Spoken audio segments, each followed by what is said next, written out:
तो एक स्टॉक है एनआरबी बेरिंग्स, जो कि मैं ढूंढ के लाया हूं पोजिशनल पिक के तौर पे, जिसको 295 295 305 के टारगेट के लिए लिया जा सकता है, एंड 265 265 का स्टॉप लॉस लगाया। जी, तो एनआरबी बेरिंग पर खरीदारी की पोजिशनल सलाह आ रही है संदीप जी की तरफ से। 295 और 305 के टारगेट और 265 के स्टॉप लॉस के साथ यहां पर आप खरीदारी की पोजीशन बना सकते हैं। संदीप जी, लॉन्ग टर्म के लिए अब आपका पसंदीदा स्टॉक्स कौन सा रहेगा और टारगेट प्लीज पहले बताइएगा। हाँ बिल्कुल, देखिए टिमकेन इंडिया, मुझे ये स्टॉक पहले से ही बहुत बढ़िया लगता था, और इस आईपीओ को मैं इसीलिए, इस कंपनी को इसलिए याद रखता हूँ कि जो अभी हम आईपीओ का जो माहौल देख रहे हैं, और इस कंपनी का जब आईपीओ आया था ऐसा माहौल था कि 4 किलोमीटर की लंबी लाइन लगती थी। आज तो आईपीओ में अप्लाई करने के लिए 4 सेकंड नहीं लगते हैं, बट पहले लोग, हमने भी उस टाइम पे देखा हुआ है कैसे बॉम्बे समाचार मार्ग में और आप जाते हो और वहां पे लाइन से लोग आईपीओ में लगाते थे, लाइन लगती थी। और Tata Timken one of the highest subscribe IPO था, और 4-4 किलोमीटर की लाइन देखी भी है लोगों ने। बट वही कंपनी बहुत बढ़िया लगती है, और टाटा टिमकेन नाम हुआ करता था, अब टिमकेन इंडिया है। टारगेट में पहले दे दूं कि 3570 और 3650 के टारगेट्स के लिए इसको लॉन्ग टर्म के लिए लिया जा सकता है।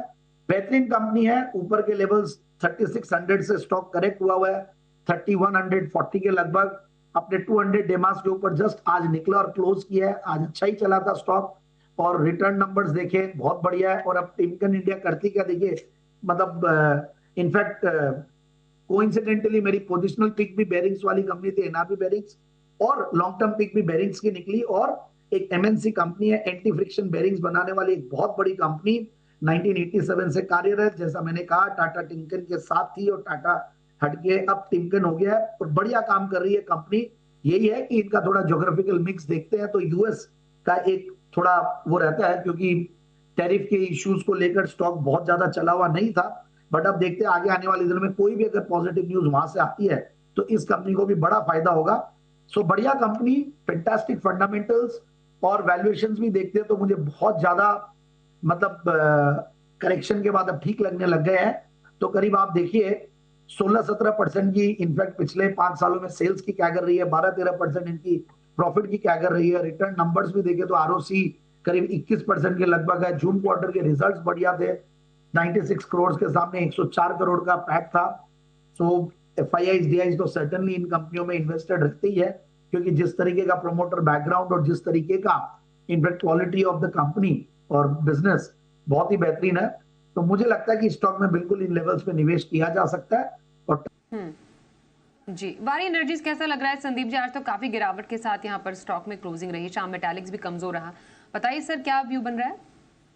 पर देखिए ये कंपनी एक एक्स्ट्रा ऑर्डिनरी एग्जाम्पल है मल्टीवैगर का, और जिस तरीके से कंपनी की ग्रोथ हुई, और अभी जो सितंबर क्वार्टर के रिजल्ट्स भी थे वो भी गजब के रिजल्ट्स थे, और इतना जबरदस्त प्रॉफिट्स बढ़ के आए हैं। आप देखिए, मतलब 880 करोड़ का पैट 380 करोड़ के सामने, इस तरीके के नंबर्स आए हैं, which is very good. Other income को भी अगर हम वो हटाते हैं तो भी बहुत बढ़िया है। तो आई फील बहुत बढ़िया मार्जिन के साथ, और ये सेक्टर ही बहुत गजब है वारी एनर्जीज की, जो डिमांड है उनके सोलर पीवी मॉड्यूल्स की वो गजब की है, एंड ग्रोथ भी बहुत जबरदस्त दिखा रही है कंपनी। इनफैक्ट पिछले 3 साल में प्रॉफिट की कैगर भी बहुत बढ़िया रही है, सेल्स की कैगर बहुत बढ़िया रही है, प्रॉफिट की इनफैक्ट 191% की प्रॉफिट की कैगर। तो ये सारी चीजों को देखते हुए लगता है कि स्टॉक में अगर आप निवेशित है तो निवेशित रहिए, और फ्रेश खरीदारी के लिए मैं यही राय दूंगा कि थोड़ा नीचे आएगा मार्केट्स के करेक्शन के साथ तब लेंगे। बट ये इतना चलने के बाद भी वैल्यूएशंस में ये नहीं बोलूंगा कि महंगे हैं, बाकी सारे पैरामीटर्स में वैसे बढ़िया है, तो बिल्कुल होल्ड करके रखें। तो श्याम मेटालिक्स इनका दूसरा स्टॉक था, श्याम मेटालिक्स इनका दूसरा स्टॉक था प्रियंका जी। तो मैं यही कहूंगा कि श्याम मेटालिक्स में मुझे बढ़िया लगता है, इन लेवल्स पे ये एग्जिट नहीं करें। आज करेक्शन जरूर हुआ है, और अपने टेक्निकली भी 200 डेमास के आसपास सपोर्ट लेता हुआ दिख रहा है, एंड क्वार्टरली नंबर्स देखते हैं कैसे आते हैं।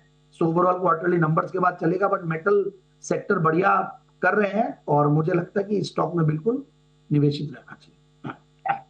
मैं तो लॉन्ग टर्म के लिए रखना चाहता हूँ कि उसको क्या करें। सर बताइए, ड्रीम फ्रॉग सर्विसेज पर क्या व्यू बनता है आपका? देखिए ड्रीम फॉक्स में मैं पहले भी नेगेटिव था, मैंने मैनेजमेंट को भी सुना हुआ है चैनल पे हमारे, और काफी एनालाइज करने के बाद समझ में आया कि जिस तरीके से एयरपोर्ट्स पे जो एयरपोर्ट ऑपरेटर्स है उन लोगों ने भी अपनी अपनी लाउंजेस खोली हुई, और दूसरे लाउंजेस है ये कंपनी लाउंज सर्विसेज देने का और भी सारे जो एयरपोर्ट पे और अब रेलवे स्टेशन में भी ये लोग इनफैक्ट एक्सपैंड कर रहे हैं। तो एग्रीगेटर है इंडिया का, in fact largest airport service aggregator है, इसमें कोई दो राय नहीं है। बट पास्ट में वो पास्ट हो गई, अब आने वाले दिनों में इनको उस तरीके के रिन्यूअल्स नहीं मिल रहे हैं और बहुत बड़ा करेक्शन स्टॉक में आया है। फॉर्चुनेटली मतलब हमने दिया नहीं, रेकमेंड किया भी नहीं स्टॉक को, बट यस लोगों ने आईपीओ के बाद काफी वो किया। तो मेरे हिसाब से देखिए स्टॉक को इनको अब होल्ड करना पड़ेगा, बट एक स्ट्रेटेजी है कि कोई भी बाउंस आए तो एग्जिट कर जाए, वो ज्यादा बेहतर है।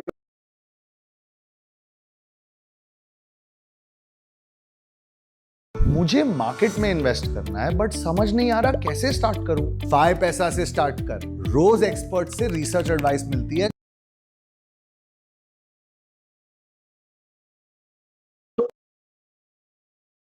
और पिवट भी करते हैं जिससे कि कंपनी में कोई चेंज आ जाए।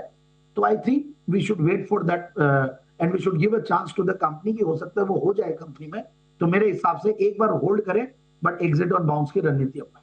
सब पहले बैंक ऑफ बड़ौदा, उसमें इनका सवाल है कि क्या अब आगे का प्रोस्पेक्ट्स रखें और बीईएल में क्या एंट्री करें अभी? देखिए ये दोनों स्टॉक काफी चले हुए हैं और बीईएल तो सर्टेनली बहुत अच्छा लगता है। और एक डिस्क्लेमर भी दे दूं, ये हमारे पीएमएस में भी ये स्टॉक है। तो बीईएल डिफेंस की कोई भी स्टोरी होती है और डिफेंस का कोई भी न्यूज आती है, अभी देखा हमने कैसे डिफेंस एक्विजिशन काउंसिल ने 70-80 हजार करोड़ का 80 हजार करोड़ का टू बी स्पेसिफिक उन्होंने ऑर्डर और निकाला है। तो ये तो चलते रहेगा और ऐसा आगे भी सरकार का जिस तरीके से डिफेंस के ऊपर, मेक इन इंडिया के ऊपर पुश है और इंडिया की जो डिफेंस मैन्युफैक्चरिंग के ऊपर जो अब वर्ल्ड में एक इमेज बनी है, तो उसका देखिए इन कंपनियों को फायदा मिलेगा ही और ये उनमें से सबसे बड़ी कंपनियों में से है।